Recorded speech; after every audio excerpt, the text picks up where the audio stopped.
아, 그거 안 했네. 아이씨, 그거까지 하고 녹아틀걸. 멍청했네. 우리 항상 하던 거죠, 뭐. 자, 학교랑 이름 쓰시고요. 물론 뭐 클리닉 하면서 이미 썼던 친구도 있지만, 국영, 수사, 과 다 점수랑 등급 적어주세요.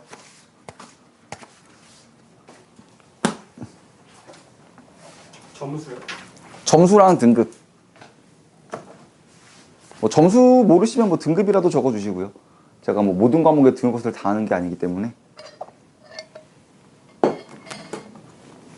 등급 컷도 적어요? 아니요. 등급만요.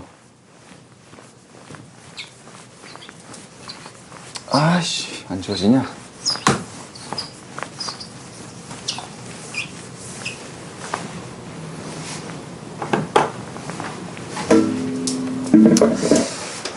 다 적으셨으면 제가 걷을게요. 아니죠. 이릅니다.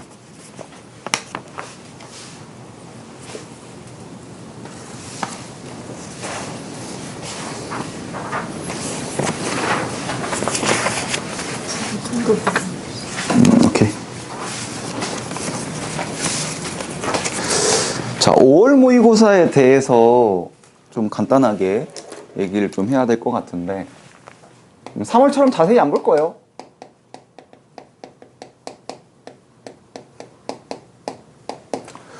일단은 객관적인 평가는 지금 쉬웠다라고 볼 수 있을 것 같아요.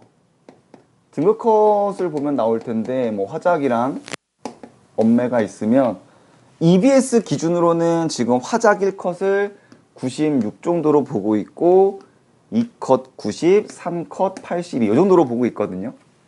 엄매 같은 경우는 조금 이제 어드밴테이지가 들어가겠죠. 뭐 95에서 89, 81 이 정도.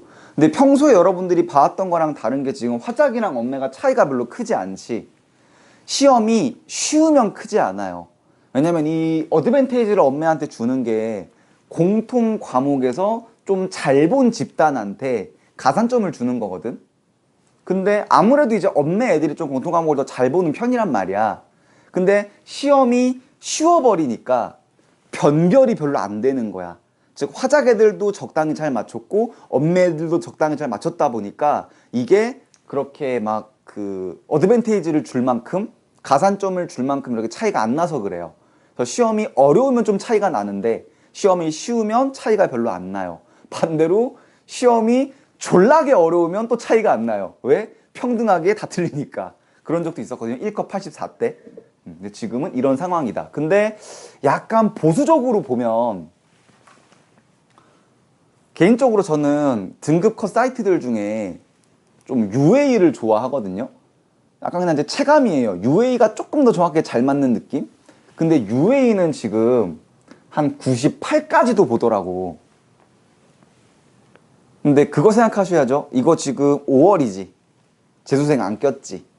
물론 여러분들도 아직 완성은 안 됐긴 해요. 근데 재수생이 끼면 보통 1등은 컷을 2에서 3 정도 올리거든요. 그러면 실질적으로 이게 재수생이 낀다면 한 98에서 1컷이 100까지도 올라갈 수 있었던 시험이라는 거예요, 사실은. 그러니까 이번 시험에서 조금 내가 점수가 뭐 한 96 정도, 뭐 95 정도인데 뭐 1등급 또는 뭐 한 90 한 초반인데 아, 나 2등급이야 라고 생각하시면 위험할 수 있다는 얘기인 거예요. 오케이? 그리고 이거는 뭐 녹화 중이지만 자랑이지만 이번에 저희 학원 100점 있어요. 약간 그건가? 약간 그 비틱질인가? 광고해야지. 여러분들도 잘 보셔서 제가 광고할 수 있었으면 좋겠습니다.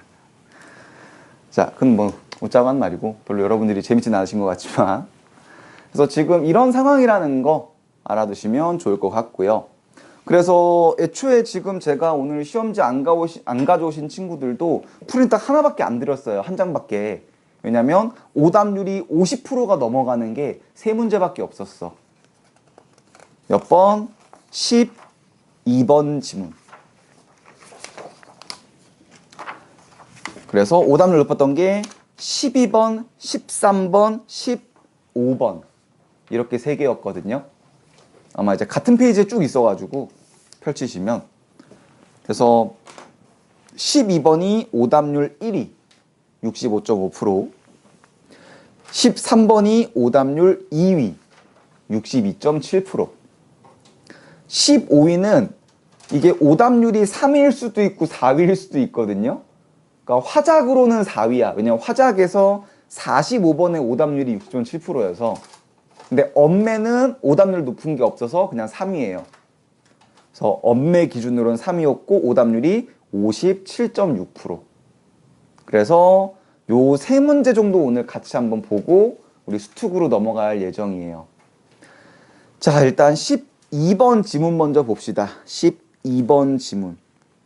자, 지문을 다 보진 않을 거고요. 왜냐면 이 12번, 13번이 어려운 이유는 사실 이거는 약간 요즘 평가원 스타일이기는 해요. 지문이 어려운 건 아닌데 문제가 까다로운 거거든. 요즘 수능이 이런 식으로 조금 바뀌고 있고. 그러면 자, 네 번째 문단부터 조금 간단하게 볼게요. 자, 네 번째 문단.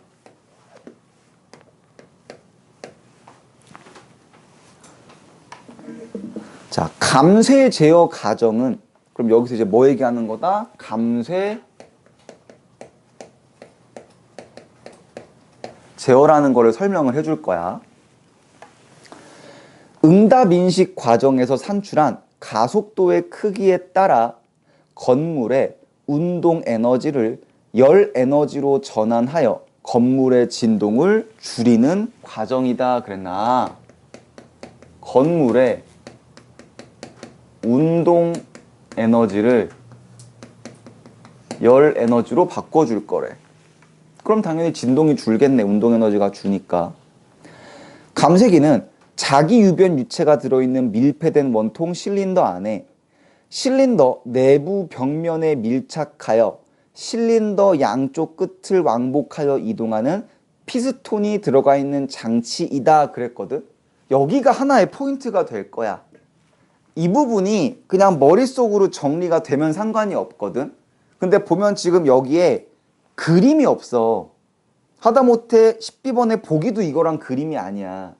그러면 옆에 그려.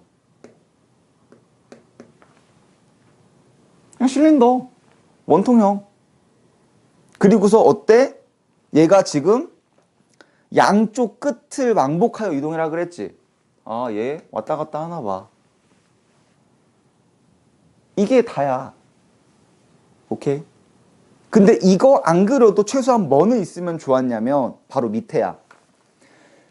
이 피스톤에는 한쪽 끝에서 반대쪽 끝까지 이어지는 가늘고 긴 구멍이 있다. 말을 되게 어렵게 써놨지. 그냥 빨대 얘기하는 거 아니야 그러면.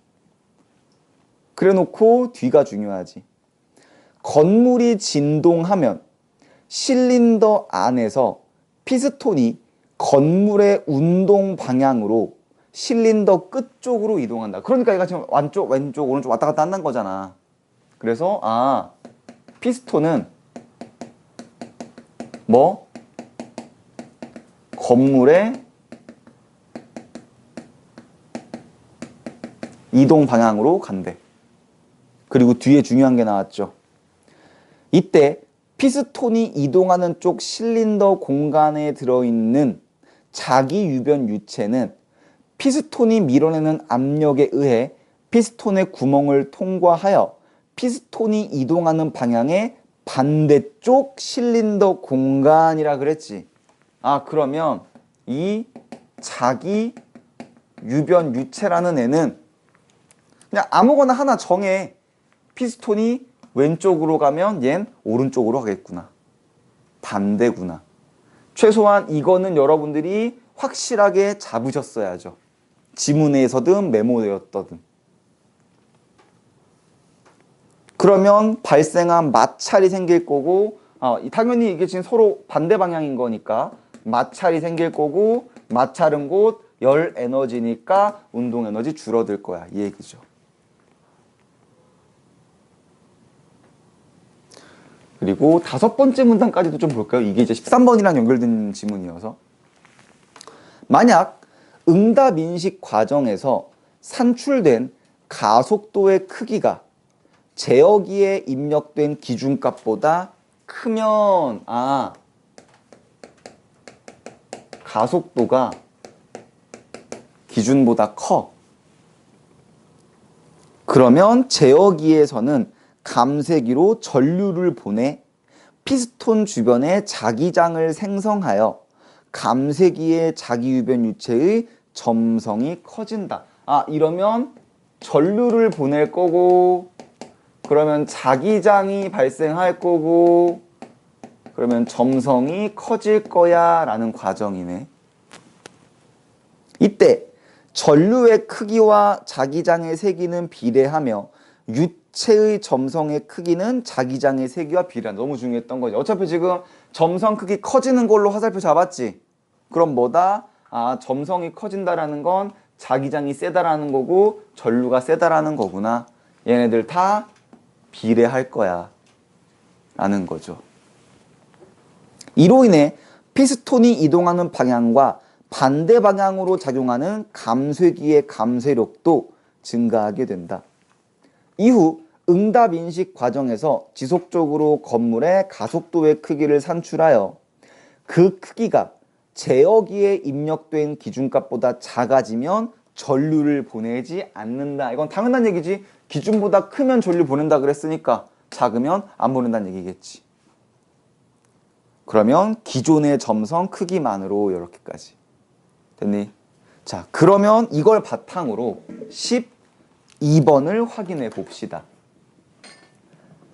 자, 12번이 되게 좋은 문제거든요. 그러니까 이게 딱 평가원스러운 문제야, 사실. 보기 여러분들이 분석해야 되는 문제, 해석해야 되는 문제. 그래서 개인적으로 저는 이거 지금 오답률이 65.5%인데 이거보다 조금 더 높을 수 있다고 생각은 하거든요. 한 70%까지도. 근데 그럼에도 불구하고 65.5%인 이유는 첫 번째는 답이 좀 명확하게 나온 편이 있었고 좀 쉽게 잡을 수 있는 근거가 있었고 두 번째는 시험 전체를 봐야 돼. 지금 이번 시험이 좀 쉬웠단 말이야. 오답률이 50% 넘어가는 게 3문제밖에 없었다라는 건 문학이 되게 쉬웠다는 얘기거든. 그럼 애들이 문학에서 시간 세이브를 많이 할 수 있었다는 얘기야. 그럼 여기서 이 보기를 해석하는 데 시간을 더 투자할 수 있었다는 얘기지, 상위권 애들이. 그게 아니었다. 이게 만약에 문학이 조금 까다로워서 시간이 여유가 많이 없었다? 그러면 저는 오히려 12번 같은 경우는 오답률 이거보다 한 5% 정도는 더 올라갈 수 있었다고 봐요. 이 보기 해석이 좀 까다로웠기 때문에. 자, 그럼 우리 보기 해석 한번 들어가 봅시다. 자, Y축이 감쇄력이야. 그런데 항상 밑에 보기 조건이 중요하다 그랬죠. 세로축의 플러스 마이너스는 감쇄력이 작용하는 방향일 뿐이야. 그럼 결국 여기서 우리가 플러스 마이너스는 우리가 어떤 식으로 접근해야 돼? 그냥 감쇄력의 크기가 중요한 거지. 즉 약간 절대값적으로 생각을 해야 된다라는 거야. 그리고 두 번째 점이 너무 중요했지. 피스톤 주변에 자기장이 생성되지 않았을 때 감쇄력은 500이래. 아, 그럼 500 옆에다가 뭐라고 잡아놔야 돼? 자기장 X. 또는 뭐 여기가 기준. 왜? 자기장이 생겨야 지금 이 감쇄력이 뭔가 작동을 하는 거잖아. 그럼 거기는 지금 제로란 얘기지. 이해가니? 자, 그게 이제 바탕이 돼야 될 거고 선택지를 확인해 보면 오답률이 좀 재밌어요. 좀 고른 편이야, 답 빼고는. 선택지 1번이 13%, 2번이 18.7, 4번이 조금 튀기는 해요. 4번이 22.4, 5번이 11.3이거든. 다 고르지 약간. 무슨 의미야? 보기 해석 안 돼서 찍었단 얘기야. 즉 보기 해석이 너무 중요했다라는 거지. 자, 선택지 1번부터 볼게요. 건물에 진동이 시작될 때 가속도 감지기의 질량체가 앞전 소자의 힘을 가한 방향은 A에서 피스톤이 이동하는 방향과 반대겠군 그랬지. 근데 우리 아까 뭐라 그래? 피스톤은 반대 방향이라 그랬지. 그럼 1번은 적절할 수밖에 없는 거야. 그럼 1번은 지워질 거야. 자, 근데 2번을 봐야지. 2번. 자, B에서 피스톤이 이동하는 방향이지. 근데 이거는 우리가 그냥 하나 잡으면 돼. 지금 어쨌든 B가 마이너스잖아? 그럼 피스톤이 이동하는 방향을 마이너스로 잡자고. 그러면 D에서거든? 그러면 D 같은 경우는 지금 플러스잖아. 그치? 그럼 피스톤이 플러스 방향이라는 거지. 근데 뒤에 뭐라 그래? 자기 피스톤이 아니라 자기 유변 유체가 이동하는 방향이란 말이야. 근데 자기 유변 유체는 피스톤하고 반대였지. 그럼 자기 유변 유체는 D에서 플러스야 마이너스야? 마이너스지. 그러면 둘 다 B도 마이너스고 D도 마이너스지. 그러면 선택지 2번이 틀렸죠. 오케이. 그러니까 얘만 잡아놨으면 너무 당연한 거야. 그래서 저는 그냥 바로 생각도 안 하고 2번 골랐거든. 그래 놓고 오히려 4번을 저는 이제 답만 나오는 게 아니라 다른 선택지도 공부를 해야 되니까. 그래 놓고 오히려 4번이 왜 적절하지라는 거에 대한 고민을 조금 더 한 편이긴 한데 오히려. 자, 선택지 3번. C에서 D 사이에서지. 자, 그럼 C에서 지금 D로 가. 그러면 자기 유변 유체의 점성의 크기가 작아졌겠군이지. 그러면 지금 여기서 밑으로 내려가면 자기장의 크기는 작아져야겠지. 왜? 점성, 감쇄력과 전류와 자기장은 지금 다 비례관계잖아. 그러면 자기장의 크기가 작아진다면 유체의 점성도 작아져야 되는 게 맞겠지. 그러니까 3번은 적절한 게 될 거고. 자, 4번 같은 경우 봅시다. D에서 E 사이거든. 그러면 전류를 보내지 않겠군이라 그랬단 말이야. 근데 뭘 봤어야 돼? 지문의 기억 앞줄에서 뭐라 그랬냐면 입력된 기준값보다 작아지면 보내지 않는다 그랬단 말이야. 근데 지금 감쇄력이 500에서 마이너스 500이니까 작아지는 과정을 우리가 절대값적으로 생각을 해야 되니까. 근데 500이 기준이잖아. 그렇기 때문에 전류는 보내지 않아야 되는 게 맞지. 자기장의 크기는 더 작아지는 거니까, 감쇄력이 작아지면. 이해가요? 그러니까 사실 플러스 500과 마이너스 500이 무엇을 의미하는지, 이 D와 E 사이가 어떤 상황을 얘기하는지, 그게 좀 잡히지 않았으면 더 까다로웠을 수 있는 보기였죠. 됐니? 자, 그리고 13번을 보시면 얘가 오답률이 62.7%고 근데 얘는 그걸 봐야 돼. 기억의 이유를 추론한 거잖아. 근데 기억의 앞에서 뭐라고 했냐면 전류를 보내지 않아서라고 얘기했거든. 그러면 기존 점성의 크기야 라고 얘기했단 말이야. 자, 그러면 지금 여기서 결국 얘기하는 거는 전류를 보내지 않으면 점성이 돌아갈 거야 라는 얘기란 말이지. 그럼 전류를 안 보내, 이게 포인트가 돼야 돼. 전류를 보내고 안 보내면 어떤 변화가 생기는데 라는 거지. 근데 이건 오히려 근거가 첫 번째 문단에 있었지. 전류를 보내면 어떻게 돼? 이 자기 유변 유체가 정렬이 되지. 그러면 거꾸로 전류를 안 보내면 얘가 정렬하지 않는다는 얘기지. 그러니까 13번의 답이 몇 번이 돼야 돼? 5번이 되는 거죠. 기억의 앞에 부분이 지금 뭐야? 전류를 보내지 않아서인 거란 말이야. 오케이? 그래서 이렇게 기억이 있고 뭐 추론이 있을 때 항상 중요한 건 그것만 보는 게 아니라 앞뒤를 보셔서 확인을 하셔야 돼요. 어떤 맥락 속의 이야기인지. 오케이? 그래서 13번의 답은 5번이 되셔야겠죠. 3번은 맞는 말이긴 해.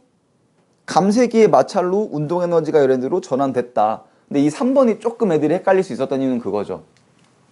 지금 여기서 전류가 흐르지 않았다라는 거는 어떻게 생각하면 얘 지금 이제 지진이 끝났나 보네. 또는 이거 이제 더 필요 없나 보네. 그러면 운동에너지 이렇게 더 이상 바꿀 필요 없는 거 아닌가?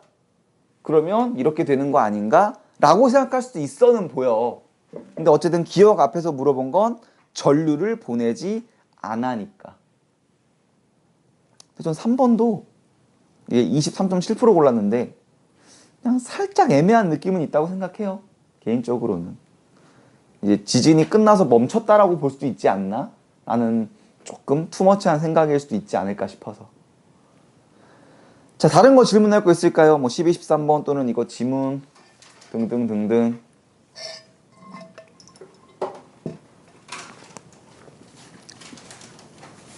괜찮니? 자, 그러면 15번 볼게요. 근데 개인적으로는 이건 진짜 시간의 문제인가?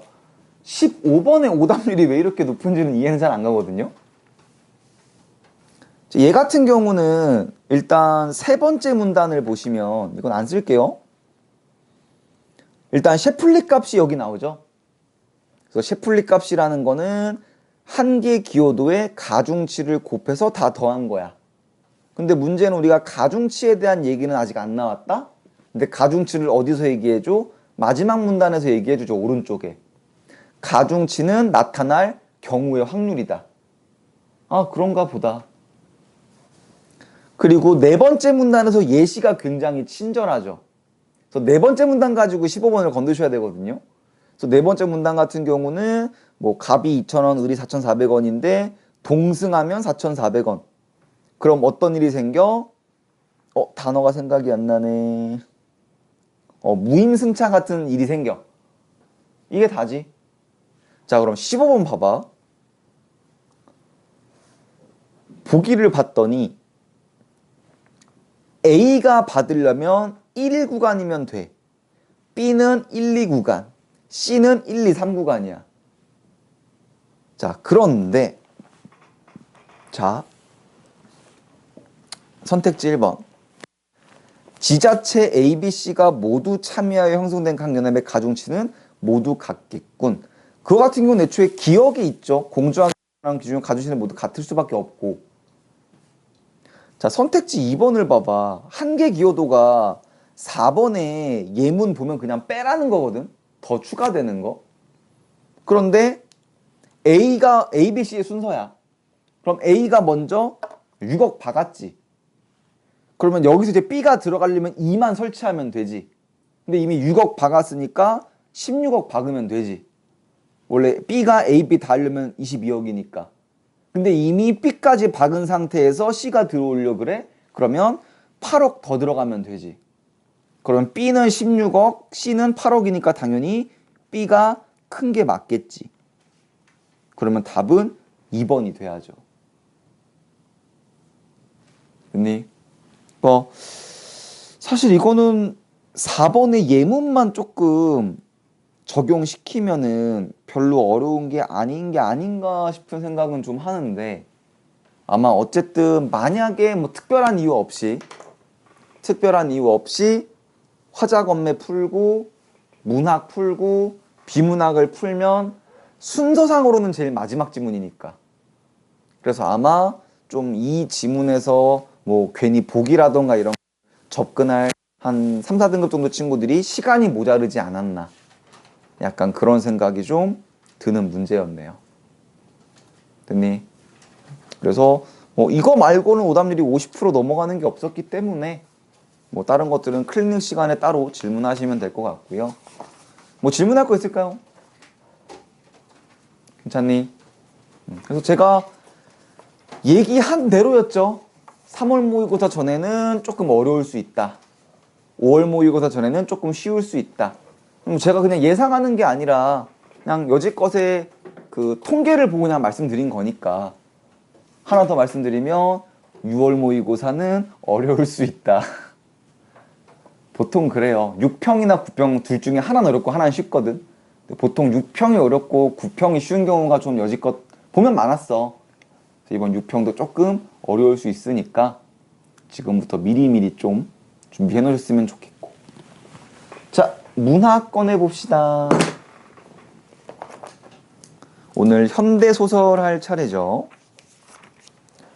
169쪽 펴보시고요. 일단 뭐 틀린 것들 있나 숙제 검사 좀 할까요? 이런 걸? 시간이? 얘도? 소설에도 시간, 이것도? 얘는 시간이? 소설 쪽을 조금 봐야겠다.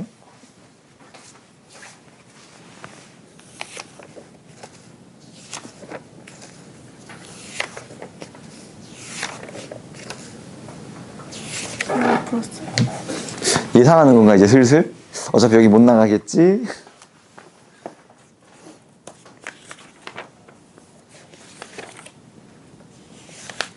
시간은 안 잡았나? 일찍 풀었던 거라서. 오케이. 시간은? 얘는 안 찍고 뒤에 두 개만 됐어. 첫 번째 깜빡해가지고. 채점은 한 거지? 맞아. 오케이. 자, 칠판 좀 지우고.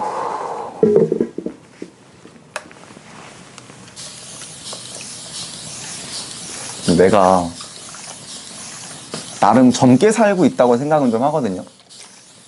뭐 직업 특성상 좀 여러분들을 상대하기도 하고, 또 제가 인터넷 세계의 주민이기 때문에 어지간한 밈이나 그런 거는 꿰고 있단 말이야.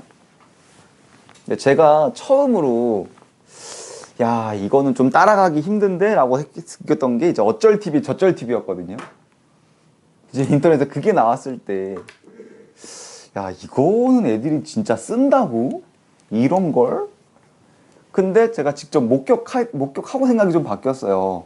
여기 이제 2층 엘리베이터 타고 내려가는데 2층에서 이제 문이 열렸어. 근데 2층이 수학도서 초등부잖아. 초딩 둘이 뛰어가면서 어쩔 TV 저쩔 TV로 뛰어가는 거야. 그래서 아, 이게 진짜구나. 야, 이제 조금 따라가기 힘든데? 이런 느낌을 받았는데 제가 이번 주에 이거는 너무 난해한 거야. 갑자기 둥둥둥둥둥둥둥둥둥 싸움으로 막 이지랄 하는 거야. 그래서 이게 대체 뭔가?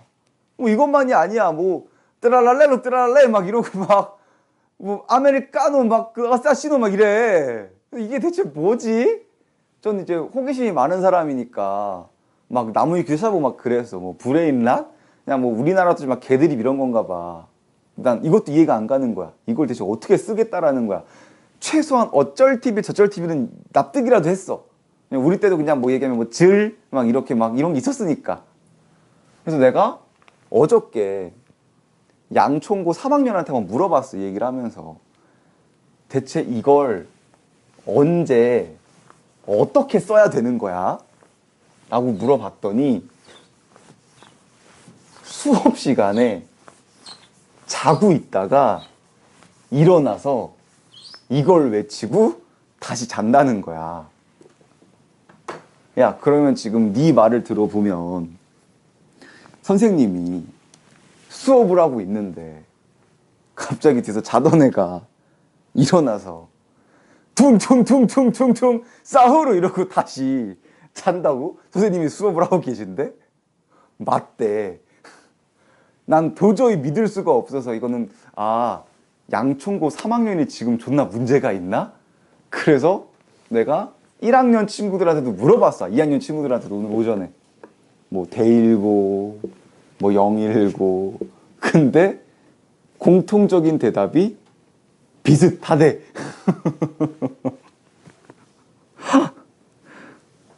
야, 이 씨발. 야, 내가 처음으로 학교 쌤들한테 연민의 감정이 생겼어. 야, 그거는 너무 최소한의 인격적으로 서로 너무 무시하는 거 아니야? 야, 수업을 하고 있는데 갑자기 막 뜨랄랄로 이게 뭐야? 그러지 마. 응? 와, 나는 그걸 보면 눈 뒤집힐 것 같거든? 내가 수업을 하는데 그런다고? 바로 야, 나가 이러겠지. 오늘부터 학원 그만 다녀. 이건 말이 안 되잖아. 아, 물론 예전부터 듣기는 했어. 이미 학교의 어떤 수업 시간이 많이 망가졌다라는 게 제가 옛날에 들었던 것 중에 작년이야, 바로. 옛날도 아니고 작년에 양전고 3학년이 작년에 의대 간영이거든. 근데 자기가 이제 단축 수업 한 날이 있었는데 강서구의 친구가 자기 학교로 놀러 오라고 얘기를 했다는 거야. 야, 무슨 말이야. 니들 수업 중이잖아. 괜찮대. 그래서 갔대. 양전고 교복을 입고. 근데 선생님이 들어오시더니 넌 누구니? 아, 저 양전고 학생인데요. 아, 그래? 그리고 아무런 반응 없이 수업을 하시기 시작하시더래. 근데 그리고서 갑자기 얘가 이제 뒤로 책상을 끌고 나오더니 팔씨름을 하기 시작하더래, 수업 중에. 그래서 얘는 이게 무슨 일인가. 근데 선생님이 아무런 제재가 없더래. 그러니까 이게 지금 공교육이 어디까지 무너졌는지는 모르겠는데 야, 그러지 말자. 퉁퉁퉁퉁 싸우라니. 야, 그러면은 그 싸우라는 애가 들고 있던 빠따를 쳐맞아야 정신을 차리지. 너무 그건 선생님들에 대한 예의가 아니잖아. 그러시지 않으셨으면 좋겠습니다. 이제 느꼈어, 확실히. 나는 더 이상 따라갈 수 없을 것 같다. 자, 봅시다. 169쪽.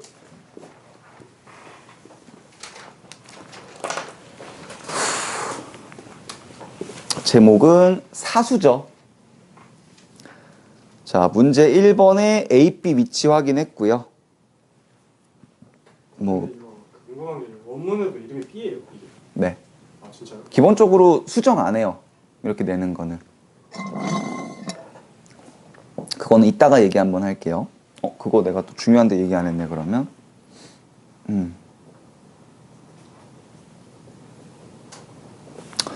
자, 저 1번 A, B는 특별한 거 없어서 뭐 위치만 확인하고 넘어갔고요.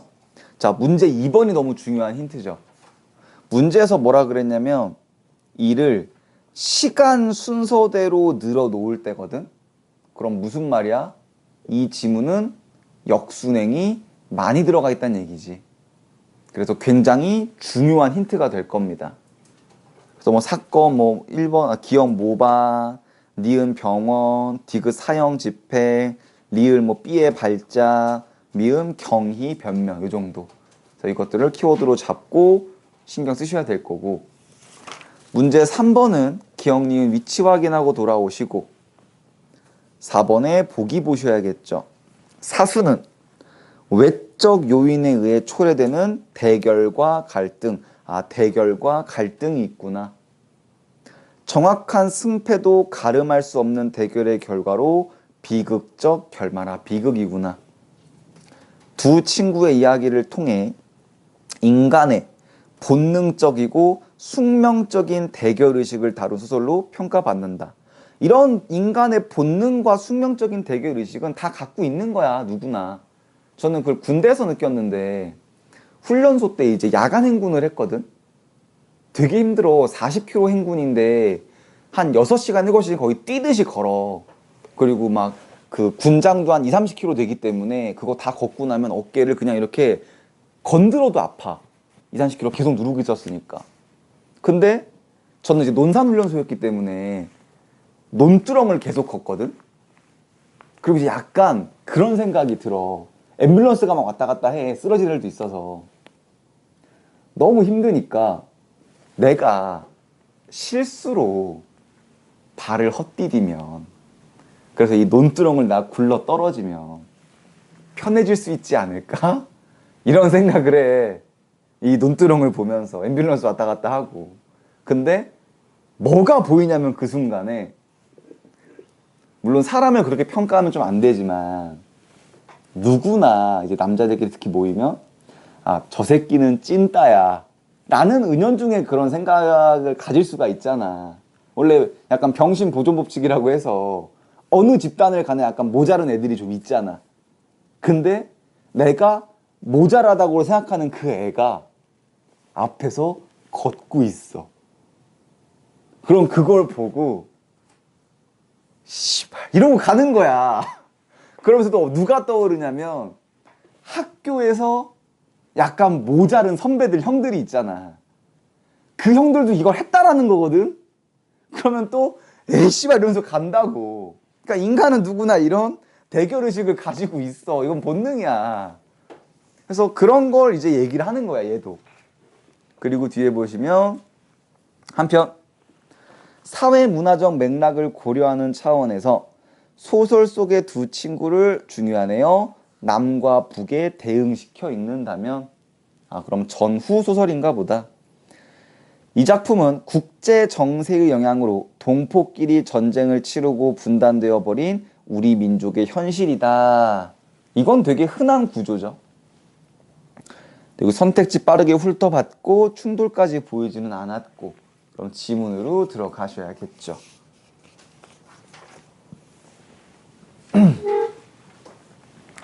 자, 167쪽 앞부분의 줄거리. 어린 시절 나와 B는 곰이란 별명을 가진 선생님이 내린 벌로 서로의 뺨을 때리며 처음 대결한다. 야만의 시절이죠. 이거 이따 줄거리 설명하면서 간단하게 얘기 드릴게요. 근데 거의 이게 전문이기는 해. 이거 6쪽밖에 안 돼. 전문이. 중학교에서도 같은 반이었던 나와 B는 경희를 사이에 두고 신경전을 벌인다. 삼각관계. 중학 졸업반이 되던 해 나는 경희와의 관계를 B에게 고백했으나 B의 대결 신청으로 공기총 사격을 하다가 나의 귓바퀴에 상처가 남는다. 이것도 왜 남았는지 이따 얘기 드릴게요. 6.25 전쟁으로 중요한 사건이죠. 셋은 헤어지게 되고 나는 새로 배속된 부대에서 우연히 B를 다시 만나게 되었는데 경희가 B의 아내가 되었음을 알고 중요한 사건이죠. 배신감을 느낀다. 이게 그쪽 전문 용어로는 이제 NTR이라고 얘기를 하죠. 자기 여자친구가 뺏기는. 그 후 B가 모반 혐의로 구속되고 나는 B의 사형을 집행하는 사수로 지명돼. 중요한 사건이죠. B가 지금 죽겠구나. 자, 밑에 지문 봅시다. 흰 눈이 쌓인 살록에 바람소리가 시리다. 그것은 바로 사형 집행장에서의 일임에 틀림없다. 나는 1인칭이죠. 이건 뭐 보기에 앞부분 줄거리에도 알 수 있는 거지만 권총 사격에 몇 점, 카빈에 몇 점, M1 소총에는 몇 점 하는 명사수의 하나로 나의 소속 부대에서도 알려져 있다. 그러나 나 자신이 이 사형 집행의 사수로 지명될 줄은 몰랐다. 또 그렇게 달갑지도 않은 일이다. 포인트. 달갑지 않았대. 그러니까 죽이는 거 좋지 않다라는 거지. 더욱이 일단 지명된 이상에는 피해낼 도리가 없다. 아무도 이런 일을 선두에 서서 하겠다는 사람은 없다. 달갑지 않은 일. 그것도 전기장치로 된 집행장에서 단추 하나를 누르면 보이지 않는 곳에서 기계가 스스로 모든 일을 처리하여 주는 경우라면 몰라도 이런 경우는 따분하기 짝이 없는 일이다.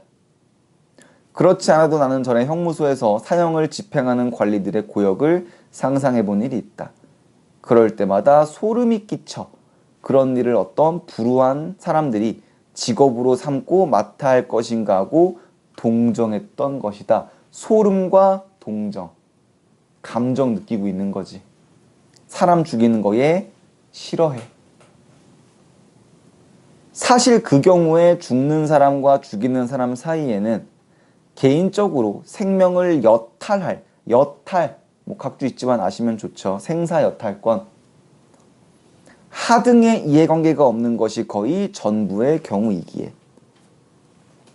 지금 나의 경우는 약간 다르다. B가 오늘 집행되는 수형. 수형이라는 건 죄를 짓고 감옥에 갇힌 사람을 얘기하는 거예요. 수형임. 당사자라는 것을 알았을 때 나는 순간 그것은 참말, 계량할 수 없는 눈 깜빡할 찰나였지만 중요하네. 복수의 만족감. 아, 이 새끼 좋아하네. 회심의 미소를 지을 뻔했던 것이다. 이유는 B의 얼굴에 겹쳐 경희의 모습이 떠올랐다. 경희 때문에. 그러나 그것들이 다 어릴 때부터의 벗이었던 순진하고 아름다운 정의 얼매인 인간의 모습이 아니라 언젠가 가족 동반에서 만난 당황하는 표정들이 점점 혐오를 느끼게 하는 혐오. 그런 모습들인 것이다. 그래서 뭔가 지금 내가 마음에 안 든다라는 거지. 밑에 나는 눈을 떴다. 10m의 거리 전방에는 B가 서 있다. 목사의 기도는 끝났다. 유언이 없느냐고 물었다. B는 고개를 가로저었다. 지금까지 한 번도 내 앞에서 졌다고 항복한 일이 없는 B다. B가 진 적이 없구나. 그렇게 서로 대결이 되는 경우는 늘 내가 양보하는 위치에 서게 되었었다. 오늘도 이 숨가쁜 마지막 고비에서 B의 목숨을 앞에 놓고 B와 나는 여기 둘이 한 번도 같이 와본 적이 없는 눈 덮인 산골짜기에서 여기는 이렇게 대결하고 있는 것이다. 이것도 지금 하나의 대결이구나. 나를 알아보는 B의 눈은 조금도 경악의 표정은 없다. 일체의 체념, 중요하네요. B는 지금 체념했구나. 감정이잖아. 나까지도 안중에 없게 하는가 보다. 그러면 나는 벌써 이 마지막 순간에도 이미 B에게 지고 있는 것이다. 내가 지고 있구나. 만일 내가 이 자리에 사수로 나타나지만 않았다면 B는 무슨 말이든 한마디 남겼을지도 모른다. 적어도 경희에게만은 무슨 마지막 당부의 한마디를 전해주고파 했을 것이 아닌가. 5명의 사수는 일렬로 같은 간격을 두고 횡대로 늘어섰다. 이게 실제로 그랬대, 옛날에. 지금 우리는 사형 집행을 안 하잖아. 옛날에 이런 식으로 뭐 총살이 있거나 아니면 그 전기자로 죽이는 경우도 여러 명이 들어가서 버튼이 여러 개였대.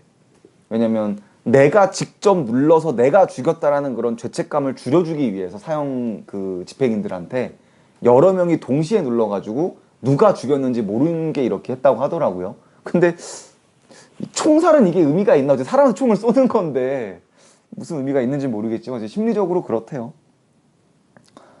그의 눈은 검은 천으로 가리워졌다. 왼쪽 가슴 심장 위에 붙인 빨간 헝겊의 표지가 햇빛에 반사되어 또렷하다. 헛기침 소리 외에 아무의 입에서도 말이 없다. 다만 몸들의 움직임이 있을 뿐이다. B가 여기죠. 이적적인 모반 혐의로 구속되었다는 신문보도를 본 얼마 후 뭐다? 과거구나. 이거 놓치면 절대로 안 되죠. 나는 B의 집으로 경희를 찾아갔다. 경희 등장했네.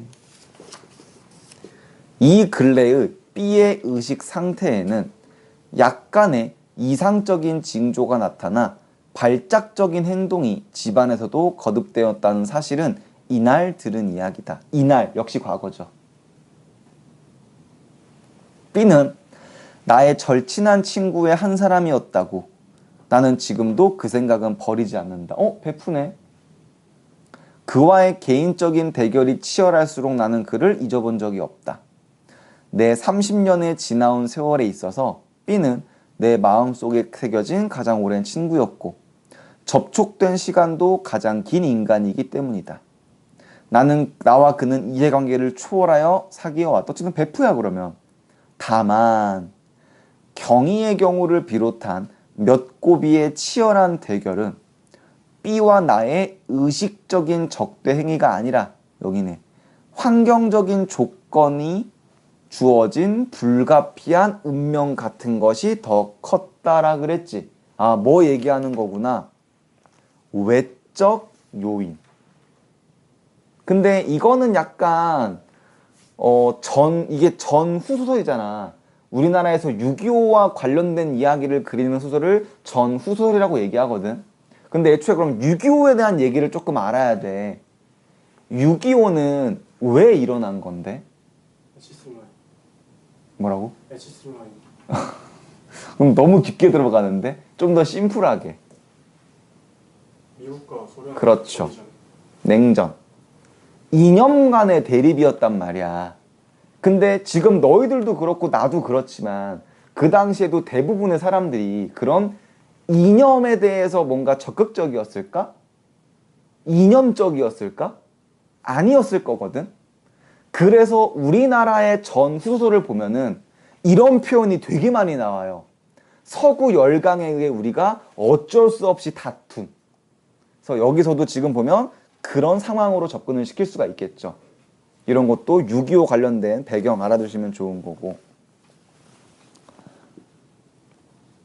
그렇기 때문에 나는 나의 아끼던, 아니 현재도 아끼고 있는 유일한 친구이고, 와 진짜 좋은 사이네. 그러면 그와의 어쩔 수 없는 대결이 거세면 거셀수록 그에 대한 관심이 더 강력하게 작용했던 만큼 그의 혐의를 받는 죄상에 대한 내막은 더 이상 더 소상하게 늘어놓고 싶지는 않다. 소상하다, 자세하다 아셔야 돼요. 보통 고전 소설에서 많이 나와요. 소상히 말해보라. 자세히라는 말보다는. 근데 아마 추측하면 뭐겠어? 아마 사회주의였을 가능성이 높겠죠. 이런 모반 혐의나 이런 것들이. 밑에 줄. 나를 만난 경희는 울기만 하였다. 그것은 오랫동안 떨어졌다가 맞는 육친의 애정 같은 것이어서, 육친, 가족 얘기하는 겁니다. 우리 가족 같았어. 그 자리에서는 그와 나 사이에 아무런 장벽도 없는 것만 같았다. 자, 중요하네. 그가 누구야? 그쵸, 경이죠. 그러니까 이게 요즘도 뭐 이렇게 써도 되긴 하는데 옛날에는 그가 인간 대명사였거든. 근데 요즘은 사실 그와 그녀로 약간 좀 더 확실히 구분해서 쓰는 편이잖아. 그러다 보니까 애들이 그 현대소설에서 그를 보고 나서 이거 남잔데 그럼 B인가? 이런 식으로 끌고 가는 경우가 좀 있어요. 구분하셔야 됩니다. 그여도 여자일 수도 있어.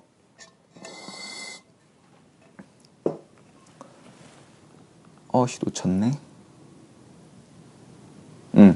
경희는 남편인 B의 구출 문제보다도 나에 대한 자신의 변명 같은 호소로 일관했다. 변명 잡아야죠. 뭘 변명하자라는 거지? 경희가 뭘 잘못한 거지? 사변 통해 나의 행방은 알 길이 없었고 수복 후에 우연히 만난 것이 나와 자기의 과거를 가장 잘 아는 B였기에 나의 생사에 대한 수소문을 서두르는 사이에 찾아는 봤네. 나의 소식은 묘연했고 묘연하다. 알 수 없다. B와의 결혼이 정식으로 성립되었다는 것이다. 그럼 여기서 뭐가 잡히는 거야? 얘가 지금 변명이라고 얘기를 하는 거지. 또 밑에 줄에서도 나로서는 지금이라도 경희가 B를 버리고 나의 품으로 뛰어오겠다면이라 그랬지. 그럼 원래 나랑 B가 좋은 사이였나 보구나. 근데 이거니까 이제 외적 요인인 거지. 전쟁이 안 일어났으면 이런 일이 안 벌어졌을 거니까. 받아들일 수 있는 애정의 여신이나 뭐 이건 각주 있죠. 아량이 없는 바도 아니었지만은 몇 번이고 죽음에 직면했던 나로서 경희의 행방에 대한 관심에 얼마 동안 적극적이 되지 못하였던 나 자신에 대한 자책. 무슨 말 하는 거야? 나도 살기 바빠서 경희 생각 못했어. 그거에 대한 죄책감을 느끼고 있는 거지. 이제야 더욱 거세게 싹터 나로 하여금 아무의 힐난도 못하게 만들었고, 힐난 외우셔야 되네요. 무슨 뜻? 비난, 뭐 질책. 그래서 경희를 공감한 거지. 나도 그랬는데. 오히려 경희에 대한 미안한 생각으로 가슴이 뿌듯해지게 하는 것이었다. 뭐 뿌듯까지는 잘 모르겠네.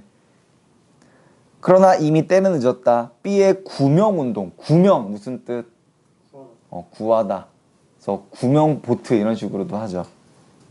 우리 둘의 긴급한 일로 당면될 뿐이었다. 당면. 눈앞에 닥친 일. 살려주고 싶었나 봐. 사실 여기서 끊으려면 끊거든. A가 있으니까. 근데 뒤에 뭐 별로 정말 길지가 않아서 그냥 끝까지 읽었습니다. 그리고 뭐 때문에? 2번 때문에. 2번 같은 경우는 지금 시간 수들을 배우려면 다 읽어야 되잖아요, 결국. 그래서 여기서 안 끊었어요. 안전장치를 푸는 쇠붙이 소리가 산골짜기의 정적 속에 음산하다. 뭐? 현재구나. 다시 현재로 돌아왔구나. 나는 무심중 귓바퀴에 상처에 손이 갔다. 호두 껍데기처럼 까칠한 감촉이 손끝에 어린다. 지나간 조각조각의 단상들이 질서 없이 한 덩어리로 뭉겨져 엄습해온다. B와 경희와 곰과 공기총과 걷잡을 수 없는 착잡한 감정이다.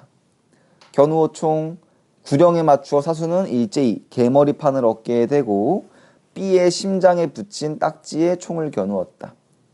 순간 나는 내 정신으로 돌아왔다. 다시 한번 현재를 얘기해 주는 거지. 최종에는 내가 이긴 것이라는 승리감 같은 것이야. 승리감. 얘 어쨌든 또 좋아하네.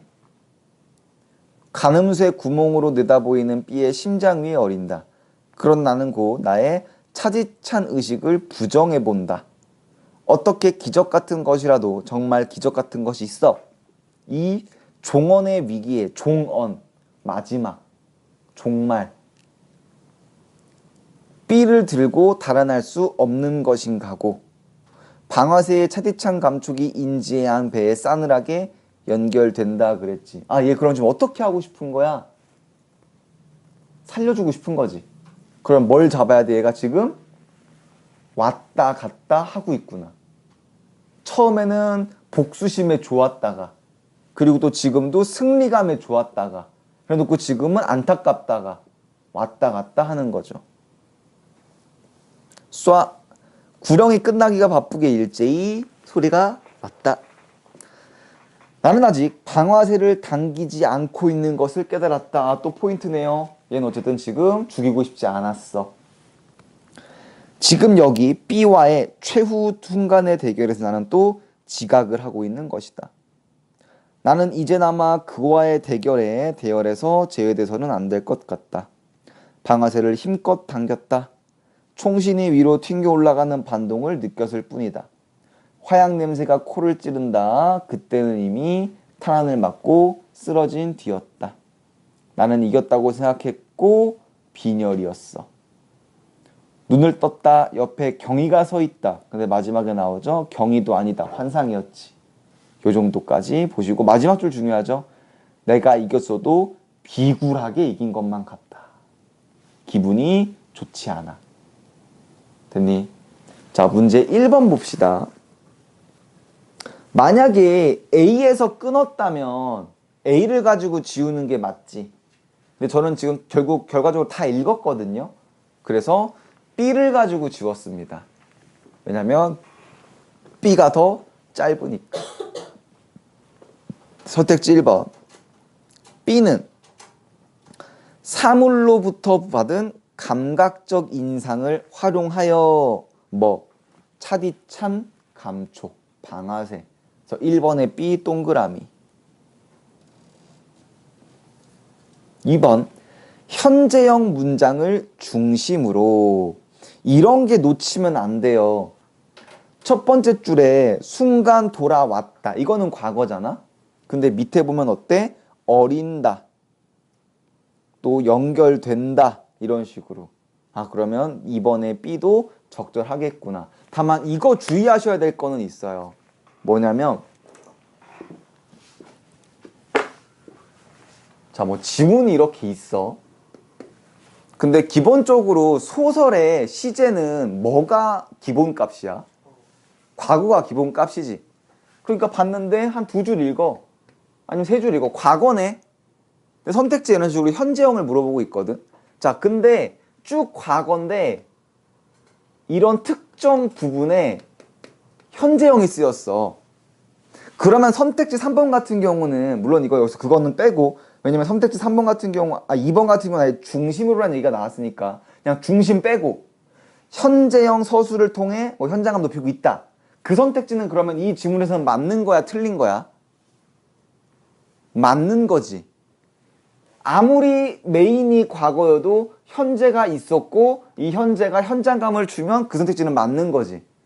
그러니까 현재형을 찾으라 그랬을 때 그거 주의하셔야 돼요. 지금 제가 말씀드린 거. 지문 전체적으로는 과거인데 특정 부분만 현재일 수가 있어. 이건 시도 마찬가지고. 그래서 현재형 나올 때 좀 그런 것들 더 신경 쓰시면 좋을 것 같아요. 그리고 3번은 다른 인물에게 전해들은 이야기인데 이거 나에 대한 얘기죠. 그러면 3번에 BX 3번 지우시고 4번 B는 인물의 주관이 드러나지 않았다. 맞아. 아니죠. 이거 1인칭 주인공인데. 그럼 4번에 B도 X. 5번 B는 순차적으로 떠오른 상반된 심리를 서술하지 않았다. 얘 지금 왔다 갔다 하고 있었지. 그러면 5번에 B도 X. 답은 1번 아니면 2번에 있겠고. A 보면 선택지 1번. A는 사물로부터 받은 감각적 인상. A에 그렇다 할 사물이 없죠. 그리고 B는 현재형도 중심이 아니고 B는 과거죠. 회상이었으니까. 그래서 1번 답은 2번이구나. 그리고 문제 2번 같은 경우는 이제 잡을 수 있는 걸 제일 먼저 잡으시면 좋거든요. 일단 니은이 제일 마지막인 것 같아. 그지? 그래서 니은에다가 5를 적어놨고 나머지는 이제 약간 퍼즐이죠. 리을이 1, 기억이 2, 미음이 3, 디귿이 4. 그래서 답은 5번. 자, 문제 3번 보시면 이거는 너무 쉬운 문제 아닌가? 답은 5번이겠죠. 너무 뻔한 거고. 자, 문제 4번을 보시면 이거 선택지 2번이 약간 애매할 수 있는데 B가 다른 네 방의 탄환을 맞고 쓰러지자 나가 그 자리에 비틀비틀 고꾸라져 버리는 것은 두 사람 사이의 숙명적 대결이 외적 요인에 의해 초래되었다는 사실을 깨달은 충격 때문이다 라고 얘기했거든. 자, 일단 첫 번째 외적 요인까지는 맞아. 얘네가 지금 총질하고 있는 게. 근데 그걸 깨달아서 그랬다 그랬거든. 그럼 대체 왜 적절하지 않을까? 일단 EBS에서는 이게 극도의 빈혈이고 내가 이 사람을 죽였다라는 거에 대한 충격의 빈혈이다 라고 설명을 했거든. 근데 그거는 약간 좀 주관적인 해석이지 않나 싶어요. 근거라고 잡기에는. 오히려 저는 어디가 그러면 더 적절해 보이냐면 168쪽에 굵은 글씨 보시면 가운데쯤에 가 아니라 환경적인 조건이 주어진 불가피한 운명 같은 것이 컸다고 얘기를 했거든. 그럼 얘는 결국 우리의 이런 것들이 외적 요인 때문이라는 거 알고 있었어, 몰랐어? 알았지. 근데 굳이 여기서 그거를 깨달았다고? 알고 있는 걸 또 깨닫나? 좀 애매하죠.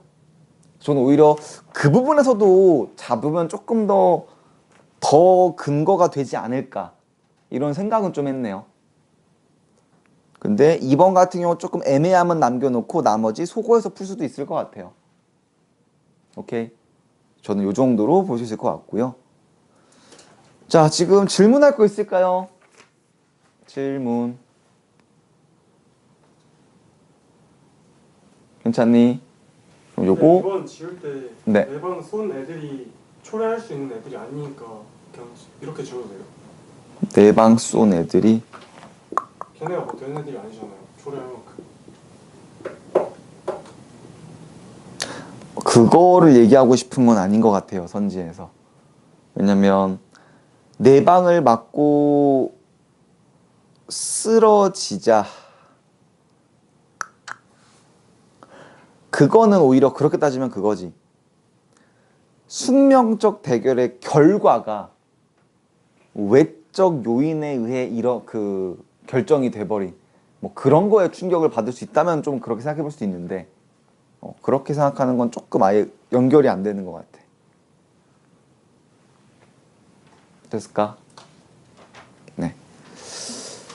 자, 질문 더 없으시면 요거 줄거리 좀 같이 볼게요. 사수죠.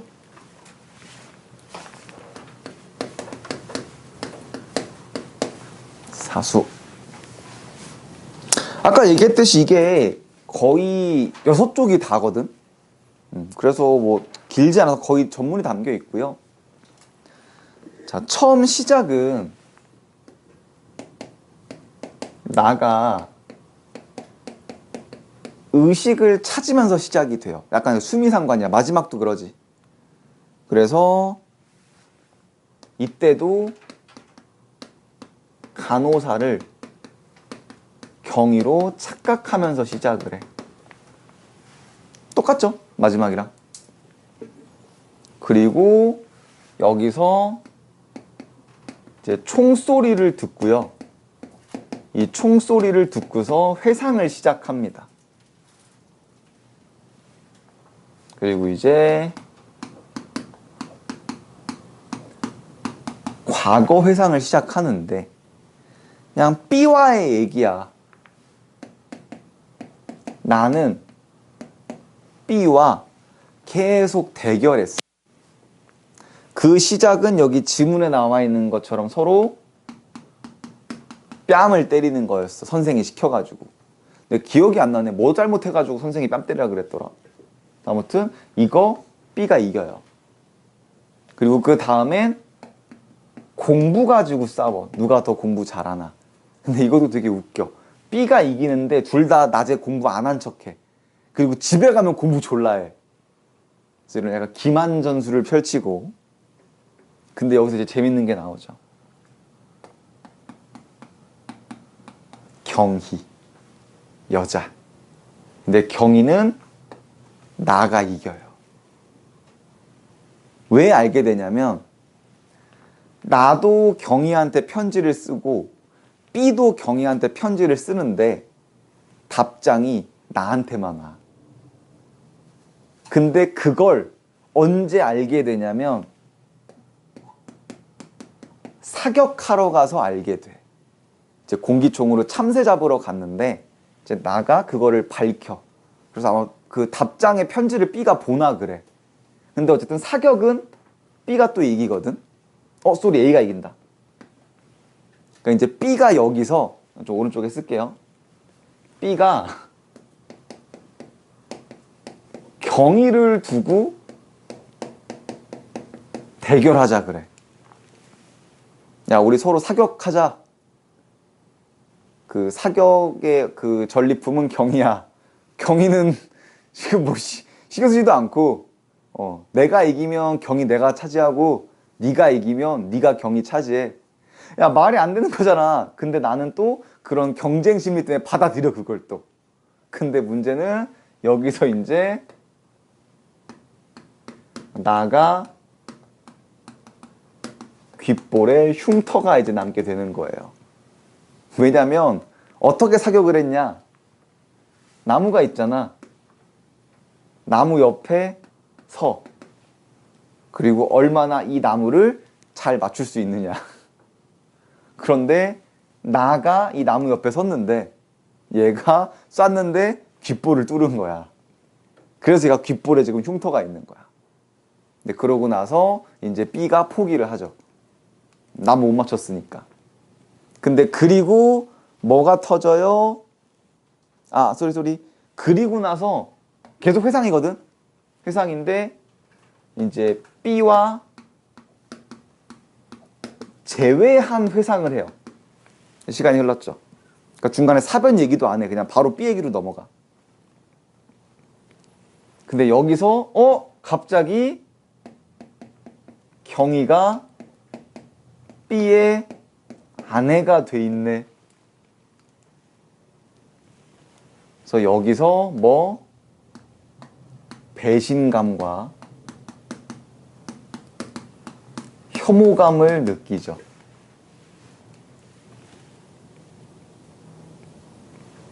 그리고 나서 그 다음에 사형 집행장으로 넘어가는 거야.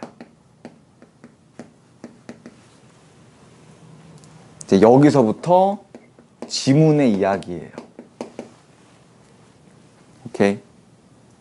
그래서 사실 제가 뭐 더 추가적으로 길게 설명은 없죠. 앞부분에 줄거리 다 있는 거라서. 근데 얘 같은 경우 그러면 중요한 거 좀 봅시다.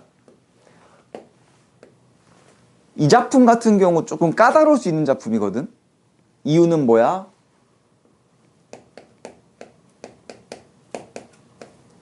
역순행. 시간이 너무 자주 왔다 갔다 해. 그러니까 내가 지문의 내용이 정리가 잘 안 될 수도 있고, 또 이 지문이 왜 어려울 수 있을까? 이 지문이 일부러 쓰는 표현인데 자동기술법 뭐였는데? 일부러 쓴 거거든? 뭐야? 어제도 대답 안 나와가지고 나한테 쌍욕 먹었는데.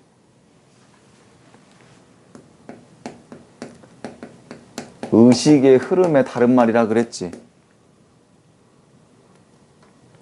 그러다 보니까 얘가 지금 지가 하고 싶은 말만 하다 보니까 개연성이 좀 떨어지는 것도 있다고. 이 얘기하다 저 얘기하다 막 이래버리니까. 이 두 가지가 겹쳐지다 보니까 지문 해석이 조금 어려워질 수 있어요. 이런 거 주의하시고, 또 다른 특징. 얘는 우의적으로 볼 수가 있죠. 남북의 이야기를 이런 식으로 얘기했으니까. 또 문체적으로 보면 간결체가 쓰였어요. 문장이 다 좀 짧아. 그럼 얻을 수 있는 효과는 속도감과 긴장감. 그리고 아까 질문했던 것 좀 볼까요? 아까 질문했던 거. 뭐냐면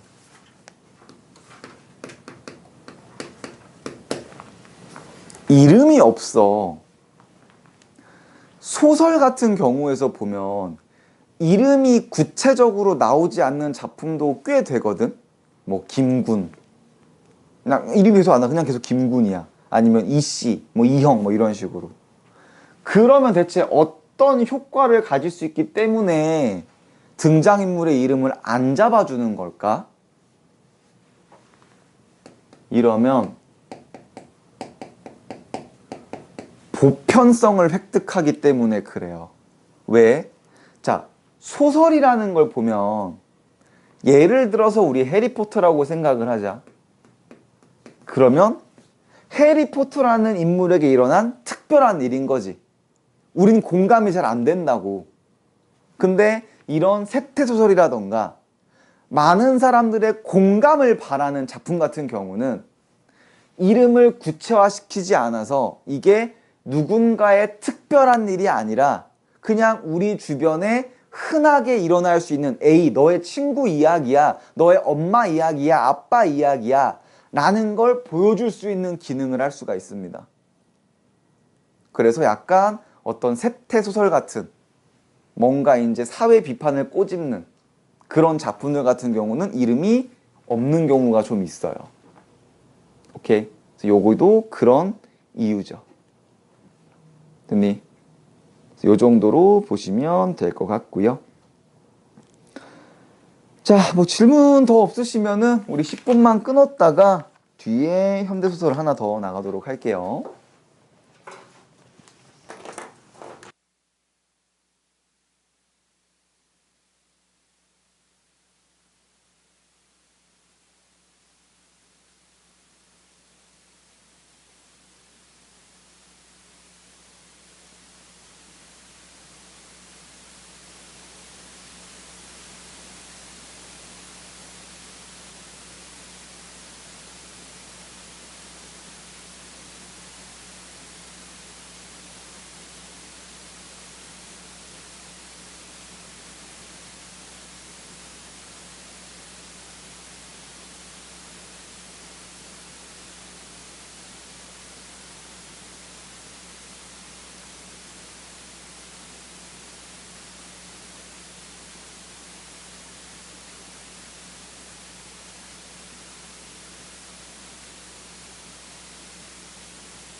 자, 173쪽이죠. 판문점. 뭐 판문점이 뭔지 모르시는 분들은 없을 거고, 그죠? 자, 173쪽에 문제 봤더니 가와 나 확인하셔야겠죠? 근데 가와 나 그렇게 길지는 않죠, 이 정도면. 그래서 선택지 굳이 먼저 확인하진 않았고, 뭐 굳이 잡자면 1번의 회상, 2번의 객관적, 3번의 공간이동, 4번의 관찰, 5번의 여러 서술자죠. 근데 우리 뒤에 입체적이라는 건 설명했었지? 그치? 서술자가 바뀌어? 그럼 당연히 입체적인 거지. 그러니까 이거는 고민할 택지가 아니죠. 그리고 문제 2번 소나기. 자, 3번에 보기 봐야겠네요. 이 작품은 61년에 발표된 작품으로 경색되었던 남북관계를 완화하고, 경색 아셔야 되네요. 뭔가 막히다. 통일의 방향을 모색하다, 찾다. 시대 상황을 배경으로 하고 있다. 작품의 공간적 배경이 되는 판문점은 이러한 논의를 하기 위해 남북한의 대표가 회의를 하는 장소이지만, 판문점 안에서 이루어지는 회의에서는 남북 대표가 강경하게 대립하고 있다. 대립. 이러한 대립의 근본 원인은 남과 북의 지식인을 표상하다, 뭐 대표하다, 상징하다. 진수와 여기자, 진수랑 여기자 잡아야 될 거고, 대화를 통해 구체적으로 드러나는데 특히 이들의 남북 교류, 자유와 정의, 정치 체제 등 논쟁은 남북이 분단된 사이에 더욱 깊어진 갈등의 골을 확인할 수 있게 한다. 갈등. 그러면도 작가는 남북이 하나가 될 수 없다는 회의감을 극복하기 위해 오히려 이 문제에 대해 치열하게 고민하고 적극적으로 소통해야만 화해가 가능하다는 점을 드러내고 있다. 소통. 여기까지죠.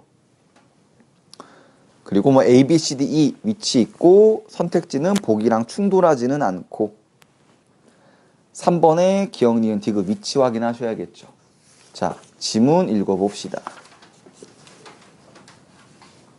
자, 이 지문에서 중요한 건 그거야. 사실 나는 이 판문점이라는 작품을 알고 있었거든. 이게 한 3, 4년 전쯤인가? 2019년이었다. 2019년 수특에 실려 있었어. 그래서 당연히 그때도 저는 전문을 보기는 했었고, 근데 그때도 중요한 게 뭐였냐면, 이거 보면 거의 대화 위주로 진행이 되거든. 보면은 지금 지문 전체가 따옴표로 범벅이 돼 있어. 그러면 뭐 하시면서 읽어야 돼요? 옆에 인물 누구 대사인지 쓰면서 약간 극처럼 만들어 놓으셔야 돼요. 왜냐면 너무 지금 대화가 많으니까 분명히 왔다 갔다 해야 될 거거든. 그러면 막 보다 갑자기 이제 내가 B를 보러 들어왔어, 예를 들어. 근데 그럼 B가 그렇지도 않아요. 근데 이게 누구 대사지? 라고 확인하는 시간이 또 필요할 거란 말이야. 그래서 이렇게 대사가 되게 많을 때는 옆에다가 항상 이게 누구인지 쓰시면서 읽으시는 게 좋아요. 뭐 답 쓸 필요 없어. 뭐 처음에는 뭐 기자, 두 번째는 진수, 아니면 기진 뭐 이렇게만 써도 되는 거고, 아니면 기억, 지읒, 기억, 이렇게 써도 되는 거고, 알아볼 수만 있게. 뭐 극단적으로 그냥 A, B로 해도 될 거고. 그래서 항상 체크해 두시면 좋아요. 자, 앞부분의 줄거리. 60년대 초 판문점에서는 남북의 관계 회복을 위한 회의가 이루어졌고, 다른 외국인 기자들과 함께 이 현장을 취재하던 진수 나왔고, 여기자 나왔네. 그리고 대화 나왔죠. 참, 남북 교류를 어떻게 생각하세요? 그녀가 이렇게 물었다. 그러면 옆에 기자 또는 북 아니면 남, 편한 대로 아무거나 쓰면 돼. 네, 교류요. 이건 이제 진수죠. 글쎄 결국 이렇죠. 지금 당신하고 나하고 교류가 가능해지지 않았습니까? 참 간단하게. 그러나 이런 걸 고집해서 모든 것이 다 이런 투로 될 수 있다고 생각하는 건 너무 소박하고 낙천적인 생각이지요. 우리의 경이라는 건 조금 더 착잡해요. 착잡하다. 뭐 기분이 좋지 않다, 깔아진다, 안타깝다 등등등의 뉘앙스. 아, 그러면 지금 진수는 통일을 약간 회의적으로 보고 있구나. 결국 객관적인 조건이 문제지요. 우리나라를 둘러싼 객관적인 정세의 리얼리티를 리얼리티대로 포착하는 것. 참, 리얼리티라는 말은 모르겠군. 너무 무시하는 거 아닌가? 진수는 얘기가 신명이 나지 않는 듯 뜨적뜨적 이렇게 말하고 웃었다. 사실주의의 그것 말이지요? 아, 리얼리티를 알고 있구나. 누가? 기자가. 네, 결국 그런 것이요. 그런 것과 관련이 있는 문제거든요. 민족의 양식이라는 것도 현실적인 조건 앞에서 요새 와선 좀 변모를 했어요. 현실은 어떻게 해볼 도리가 없게 되어 있지 않나요? 그녀가 달래듯이 말했다. 그렇지가 않아요. 조금도 복잡하지도 착잡하지도 않아요. 지극히 간단하지 않아요? 여기서 뭘 잡아야 돼? 둘이 대립하고 있구나. 갈등. 당신도 자기 운명을 자기가 쥐고 있다고 생각하시지요? 그렇지 않으세요? 그렇지요? 그러니 간단하지요. 패배의식과 우유부단은 못 써요. 우유부단 아셔야 되네요. 무슨 뜻? 이러지도 못하고 저러지도 못하고. 그거랑 약간 느낌은 달라요. 우유부단을 설명하면 어떡하냐. 자기 주관이 없는. 약간 선택장애. 이런 느낌. 이랬다 저랬다 하는. 문제는 간단한 걸 괜히 복잡하게 생각하려고 되들어요. 교류를 하면 교류가 되는 거야요. 아, 이게 뭐구나. 소통. 이 보기에서 얘기했던. 북한 여기 있잖아. 소통을 얘기하네. 그러나 경우로서의 타산이 있어요. 타산 아셔야겠네요. 뭐 이해가 계산. 이해 타산이라 그러거든. 그래서 예전에 우리 단어 하나 내가 충격받았던 것이 하나가 딱 이거였던 것 같아. 선택지에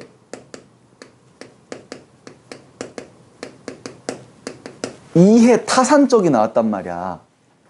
근데 한 2등급, 3등급 왔다 갔다 하는 친구였어.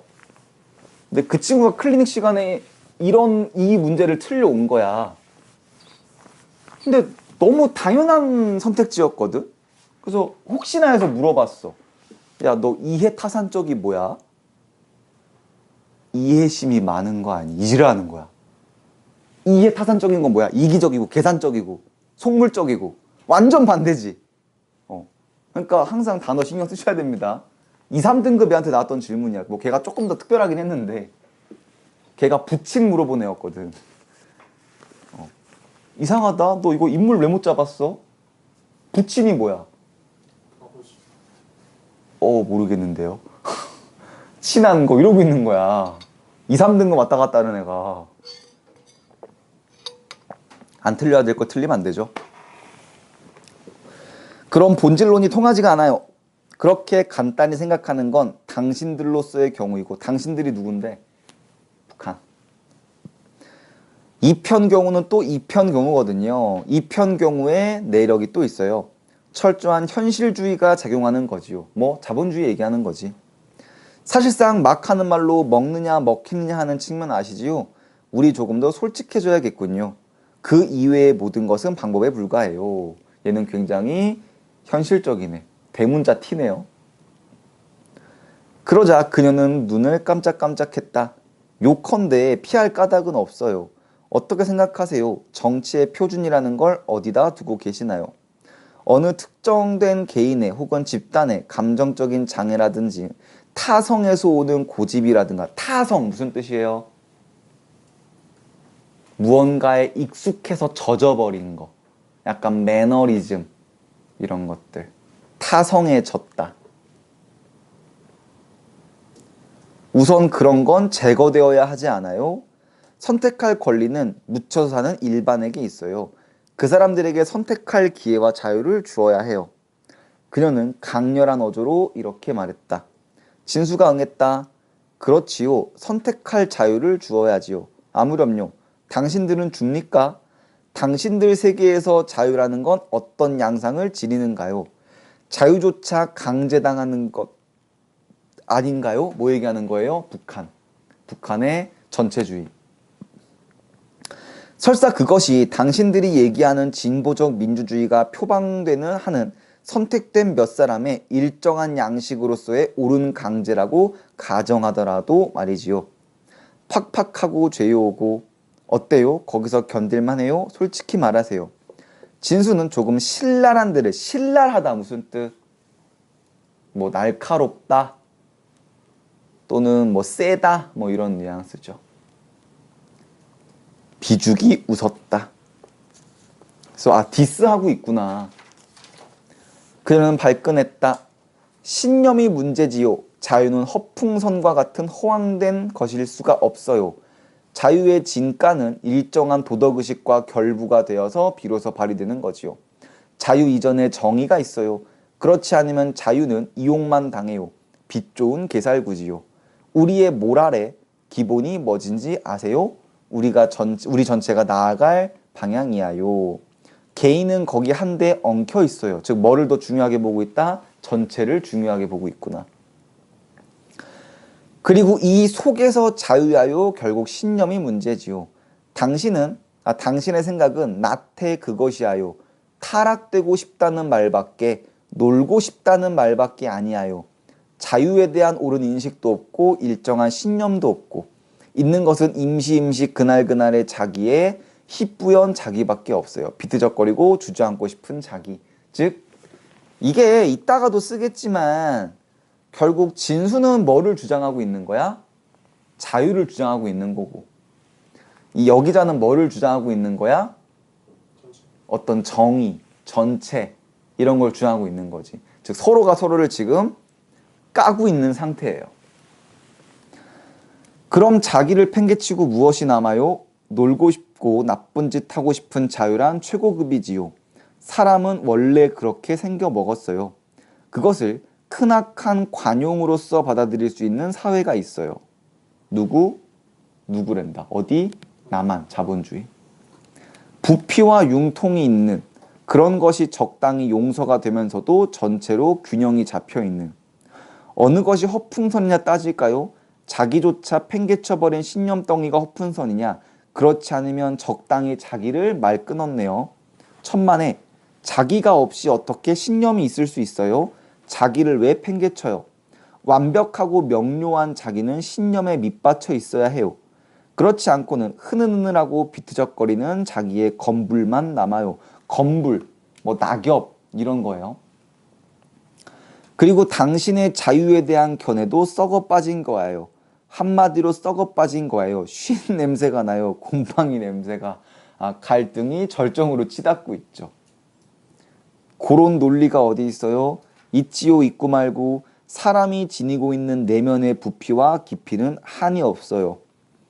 당신들은 사람도 어떤 효율의 데이터로 간주하고 있어요.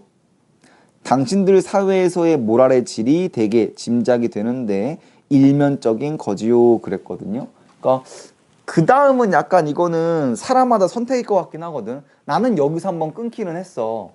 왜냐면 지금 얘네가 싸우고 있다는 거 다 이해가 됐고 이게 다일자니 A, B, C, D, E가 너무 잘게 쪼개져 있어서 그때 어차피 다시 봐야 될 것 같았거든. 그래서 그냥 애초에 여기서 한번 끊기는 했습니다. 그래서 여기서 끊고 4번 어디냐 지금 A, B, C, D가 보기죠. 이제 3번의 보기를 봤더니 선택지 1번 A 회의감, 후회 뭐 이런 거 맞고 진수는 안 될 거야. 그리고 선택지 2번 여기자는 우리 교류하면 돼. 낙관적인 거 맞고 2번 지웠고. 자 3번 진수는 시민의 자유를 제한해도 된다? 말이 안 되지. 진수는 완전히 자유 지금 완전 성애자였잖아. 그러니까 답은 몇 번이다? 3번이다. 근데 이런 거 왜 줬을까? 이런 되게 별것도 아닌 간단해 보이는 문제를 진수랑 여기자의 대사 헷갈릴 것 같다고 생각을 한 거라고. 그러니까 옆에다가 항상 적으면서 읽어야 된다고. 오케이. 그래 놓고 다시 기억 같은 경우 볼 수 있었죠. 이제 문제 4번의 기억. 상처를 줄 수 있다는 생각.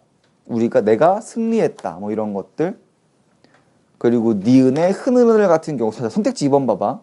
4번에 상대방에게서 발견한 자신의 문제점이거든. 지금 얘네 둘 다 자기의 문제점 얘기하고 있어? 아니지. 상대방에 대한 디스 계속하고 있지. 그러니까 4번의 답은 2번이 돼야죠. 다시 이 밑에 부분으로 갑시다. 그러니까 이게 실수하기 좋은 게 사실은 난 거꾸로 2라고 생각을 하거든. 2에서 보면 뭐라고 하냐면 당신들은 사람도 어떤 효율의 데이터로 간주하고 있어요라 그랬거든. 근데 이런 효율의 데이터 같은 경우는 사실은 자본주의에 더 어울리는 말이란 말이야. 근데 이걸 누가 얘기한 거야? 진수가 얘기한 거고 북한을 까는 말로 지금 쓰고 있는 거지. 그러니까 오히려 내가 이게 인물 누구인지 그때 바로바로 확인하지 않고 들어가면 중간에 이런 단어 하나 때문에 헷갈릴 수 있다고. 아니야요. 다만 우리들의 현실이 다급해 있다 뿐이지 원인은 그것뿐이야요. 참, 도스토옙스키나 셰익스피어를 아시오? 어떻게 생각하시오? 알아요. 도스토옙스키는 약간 자신을 희화화하여 놓고 필요 이상으로 비장한 몸짓을 하는 도시 소시민의 사변 철학이고, 셰익스피어는 시민사회가 싹트기 시작하는 사회의 여러모를 부피 있게 부각시켰어요. 그러니까 문학도 어떻게 생각하고 있는 거야? 어떤 체제에 대한. 그러니까 무서운 추상이로군. 너무 주관적인 생각이로군 얘기하고 있는 거지. 우리로 따지면 뭐야? 뭐 윤동주 아니? 그러니까 윤동주 뭔가 전체주의 어떤 사상을 가진 이지를 하고 있는 거라고. 그러니까 그거를 지금 이제 까고 있는 거죠. 아니야요. 본질이 그래요. 세부에 구애되지 말고 큰 윤곽으로 포착해야 해요. 마침 좀 전에 그 외국인 여기자가 옆으로 지나가고 있었다. 원더풀 이런 표정을 했다. 잠시 얘기가 끊겼다. 좀 뜸하다 했더니 좀 전에 요람스럽게 짓거리던 안경잡이와 그 누님께선 같이 사진을 찍고 있었다. 그 누님은 그냥 키들거리고 웃었다. 회담 장소 건너편 쪽 처마 밑에서는 양편 사람들 대여섯 명이 우르르 붙어서 실랑이질을 하고 있었다. 들여다 보이는 회담은 바야흐로 서릿바람의 도가니였다. 납치한 어부들을 당장 송환하라는 것이었다. 아, 사건이네. 기본 내용을 알아서 그런지 자세한 내용은 들리지 않고 그저 스피커 소리가 귀에 윙윙하기만 했다. 저편은 울부짖고 이 편은 전혀 무관심의 표정이고 이 편이 울부짖으면 저편엔 섬세한 야유조가 지나가고 갈등. 아까 보기에서 뭐라 그랬어? 강경하게 대립하고 있다. 이렇구나. 드디어 저편에서 책상을 두드리고 순간 맞은편에 앉은 이 편 사람은 시끄럽구만 왜 이리 야단이여. 이쯤 조금 어리둥절한 눈짓을 하고 비로소 스프링이 달린 쇠붙이 의자를 한번 들썩이고 헛기침을 하고 똑똑히 들으란 말이여. 별로 쓸모없는 소리지만 이렇게 미리 다지기나 하듯이 상대편을 일순간 맞바로 쳐다보고 그리고 내리읽고 뭐 영어 올리고 등등등. 뭐 여기서 끊어서 이제 그 문제 1번 지울 수도 있긴 할 거예요. 그래서 문제 1번 보시면 선택지 1번. 가는 회상의 형식. 회상 아니지 이거 지금. 그럼 1번 X. 2번. 가는 객관적으로 서술하고 있지 않다지. 근데 가에 그러면 주관적인 생각 들어갔어 안 들어갔어? 안 들어갔지. 그냥 얘는 이렇고 쟤는 저렇고 겉으로 보이는 것만 얘기했지. 그러면 뭐야 객관적이니까 2번의 가는 지워줘야겠네요. 3번 가는 공간의 이동. 이거 실수하기 좋을 수도 있어 보여요. 근데 가의 지금 공간은 어디야? 판문점, 회담장. 다른 거 봤어 안 봤어? 안 봤지. 그럼 공간의 이동이면 최소한 공간이 2개 나와야 될 거 아니야. 그러면 3번의 가도 X. 4번 가는 서술자가 직접 관찰한 장면을 전달하는 방식. 뭐 들여다 보이는 회담은. 그래서 4번에 가는 동그라미. 근데 어렵기는 했어. 왜? 이 지문은 지금 이 작품은 시점이 뭐야? 시점. 일단 1인칭이야 3인칭이야? 3인칭이지. 전지적이야, 관찰자야.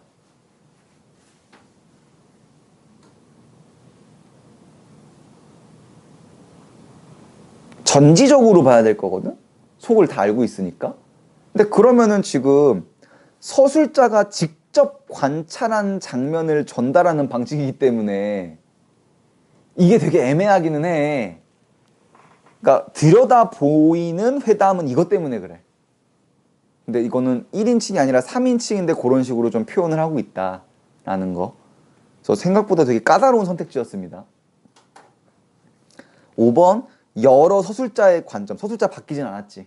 그러니까 답은 4번밖에 안 돼. 그러니까 속어법으로라도 4번을 고르긴 해야 돼. 그리고 결국 이제 중략 뒤를 봐야지. 소나기도 어쨌든 밑에 있으니까.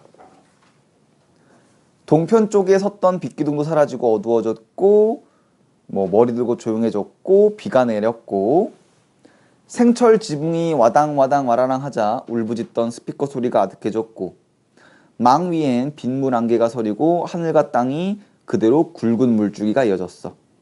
순간 회담 장소 안에 앉은 사람들도 일제히 밖을 내다보며 눈이 휘둥그레졌다. 야하, 굉장한 소나기군. 모두 이렇게 생각들 하는가 보다.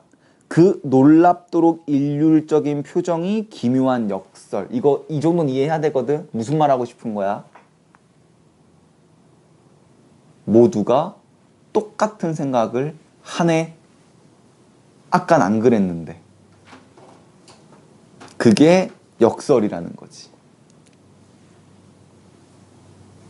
들어선 경비원들이 처마 밑이나 조금이라도 비를 피할 수 있는 곳으로 피해 서고, 둘레에 서 있던 사람들도 하나둘 급기야 이리저리 엇갈리며 괴이한 소리를 내지르면서 막사로 뛰기 시작했다. 그 필사적인 분위기가 전염이 되어 모두 와르르 헤쳐졌다. 순간 진수는 덥석 그녀의 손을 잡았다. 그녀도 허다닥 놀란 김이라 손을 잡힌 채 같이 뛰었다. 플러팅이네요. 앞에 지푸차가 가로섰다. 진수는 그 문을 열고 그녀를 올려 앉혔다. 대놓고 플러팅이네요.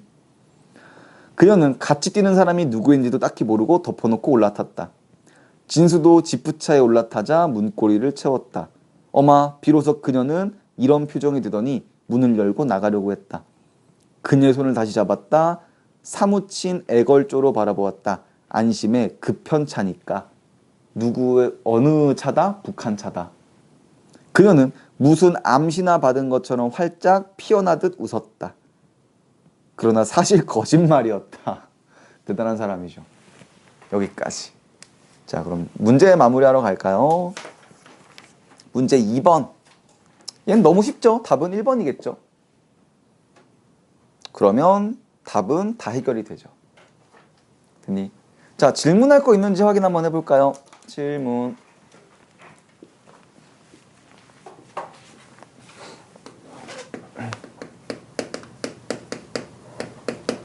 괜찮니? 자, 그럼 우리 판문점 좀 간단하게만 봅시다. 자, 일단 판문점 가면 이 진수라는 사람이 이제 판문점에 가게 돼요. 근데 이것도 뭐 길진 않아서 이 내용이 거의 전부인데, 그리고 여기서 이제 지문의 내용이 나오죠. 진수랑 여기자가 싸우기 시작해요. 근데 이거는 뒤에서 얘기할 거지만 아예 그냥 여기다가 적읍시다. 진수는 뭐에 대한 얘기를 하고 있어? 자유에 대한 얘기를 하고 있고, 여기자는 체제에 대한 얘기를 하고 있죠. 분필 좀 바꿀게요. 근데 여기서 중요한 건 뭐냐면, 이 여기자가 남한을 비판을 하는데, 이거는 약간 이데올로기를 그린 작품들에선 꽤 많이 나와. 남한에 대한 비판으로. 이 자유를 어떻게 비판을 할까? 나태. 너희들 게을러. 또는 약간 어려울 수 있는 단어인데 방종. 방종이라는 거는 그냥 뭐 아무거나 막 하면서 사는 막 풀어놓는 그런 걸 방종이라 그래요. 그래서 여기자가 자유를 이런 식으로 까요. 그래서 이거는 우리나라 소설이기 때문에 남한에 대한 비판으로도 들어갈 수가 있는 거야. 그리고 이게 지문의 내용인 거지. 그리고 중요한 거 뭐가 나타나요? 소나기가 내리죠. 그래서 이 둘이 어디로 들어가? 지푸차로 들어가서 이제 대화를 이어가기 시작합니다. 근데 이때 어떤 대화가 나오냐면 이게 좀 웃겨. 여기자가 월북을 권유해요. 날래 넘어오시라요 막 이러면서. 근데 당연히 그걸 어떻게 하겠어? 거절하겠지. 왜냐면 북한차라고 얘기했으니까. 근데 다음 날이 되거든.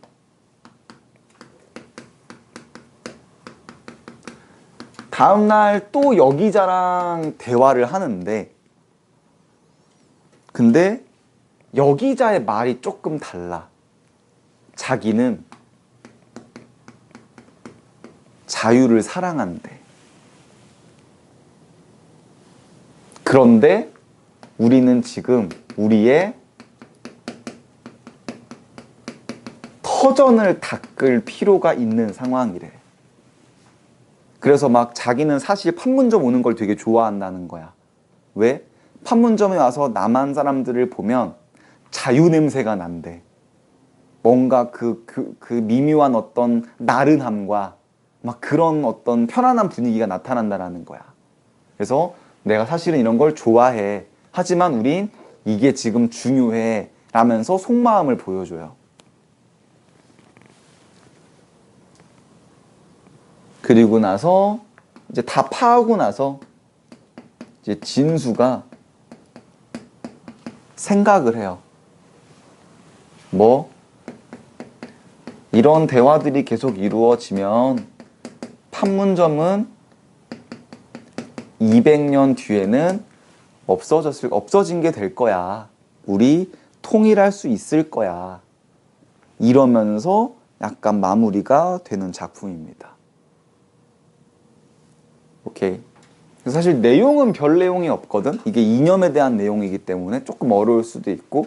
근데 이게 만약에 수능장에서 이제 본다면 뭐를 신경 써야 되냐면 방금 아까 얘기했던 거야. 뭐 얘는 대화 위주로 진행이 되는 작품이거든. 그렇기 때문에 뭐 신경 써야 된다고? 인물 파악 훨씬 더 신경 쓰셔야 돼요. 이거 누구의 대사인지. 이거 잠깐 놓치면은 와장창 깨질 수 있거든. 그리고 두 번째, 이거 시점 뭐라고? 전지적 작가 시점이거든. 근데 약간 특이해. 왜? 지금 전지적 작가 시점인데 쭉 보면 누가 빠지지 않아? 진수가 빠지지 않거든. 사실 내가 중요한 인물은 아니어서 여기 얘기 안 했지만 진수가 이 판문점으로 출발하기 전에도 자기 친형이랑 형수님이랑 막 대화를 하고 또 여기서 이제 다음날 전에 여기 호텔에 들어간단 말이야. 이 호텔에서도 막 형수님하고 막 얘기를 하고 막 이러고 이것도 마지막도 지금 진수에 대한 얘기인 거잖아. 그러니까 여기서 지금 약간 보면 뭐처럼 보여? 초점 인물, 초점 화자가 진수가 된다라는 거예요. 약간 좀 더 크게 들어가면 제한적 전지적 작가 시점처럼 보이기도 하는 거고 분명히 전지적인데 진수만 따라다녀. 그리고 진수의 생각만 포커스를 맞춰. 이런 게 초점 인물이라고 얘기했었죠. 이게 2년 전에 수능 보기로도 나왔던 거고 그 전부터도 그 EBS가 계속 인디언 기우제 지내는 개념이라고 얘기했었죠. 보기로 계속 냈었어. 이 초점 인물, 초점 화자에 대한 걸 선택지나. 물론 재작년에 나온 거기 때문에 뭐 올해 또 나올지는 알 수 없지만 근데 어쨌든 좀 중요한 개념이라는 건 맞습니다. 오케이. 그래서 여러분들이 수능장에 가져가실 땐 이런 거 정도는 조금 더 신경을 쓰시면 혹시나 나왔을 때 조금 더 내가 포인트를 잘 잡고 들어갈 수 있겠죠. 되니?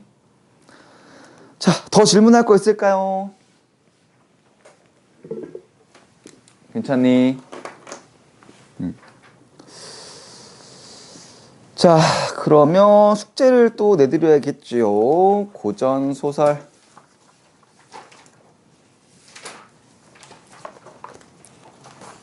우리가 120조까지 한 것 같아요. 김진옥전까지. 맞죠? 그래서 고전 산문 4, 5, 6이 숙제입니다. 물론 숙향전이 내용이 되게 길거든요. 고전 4가. 그래서 이거 3개를 다 할 수 있을지는 모르겠는데 뭐 항상 하는 데까지 해보는 거니까. 그리고 또 비문학이 지금 오늘 또 막 5월 모의고사 있고 해서 조금 밀리고 있는데 다음 주에 사회 지문 간단하게 좀 분석할 거 보도록 합시다. 근데 이것도 푼지 오래되면 내용 또 뜰 수 있으니까 오기 전에 간단히 사회 지문도 서머리 한번 해서 오시고요. 됐니? 네. 그래서 오늘 여기까지 그럼 보도록 하고요. 다음 주에 계속 진행하도록 하겠습니다. 수고하셨습니다.